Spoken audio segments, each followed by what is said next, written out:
ही पद्धत जर इथे चालू असेल ना, या जागेवर सगळे दारू पिणार, हे चालणार नाही।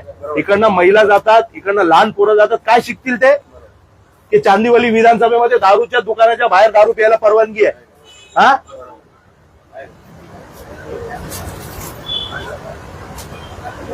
काय हे काय कुठली सिस्टम आहे? 2 पैशासाठी तर काय असं काय दोन पैशात अहो पण तुमच्या दुकानाच्या समोर आहे, तुम्ही बोला ना तुम्ही त्याला. तुम्ही का ना बोलत अहो, नाही? पण तुम्हाला काय रोज बारा वाजता पोलिसांचे अहो, नंबर मी नाहीत काय का? म्हणतोय, त्यांना सांगायचं तुम्ही इथं दारू पिणार, आम्ही देणार नाही दारू तुम्हाला। बाहेर अर्धा तास बाहेर जातो मी रोज, पण कोण ऐकत नाही. अरे मी 1 तासापासून आहे तिथे, तुम्ही बाहेरच नाही आले।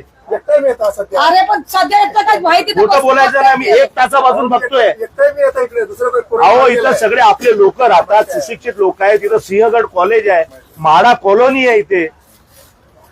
कमीत कमी 25 महिलांनी मला तक्रार केली आहे, 25 महिलांनी, की आम्हाला इकडनं येणं जाण्याचा त्रास आहे, इकडे सगळे दारू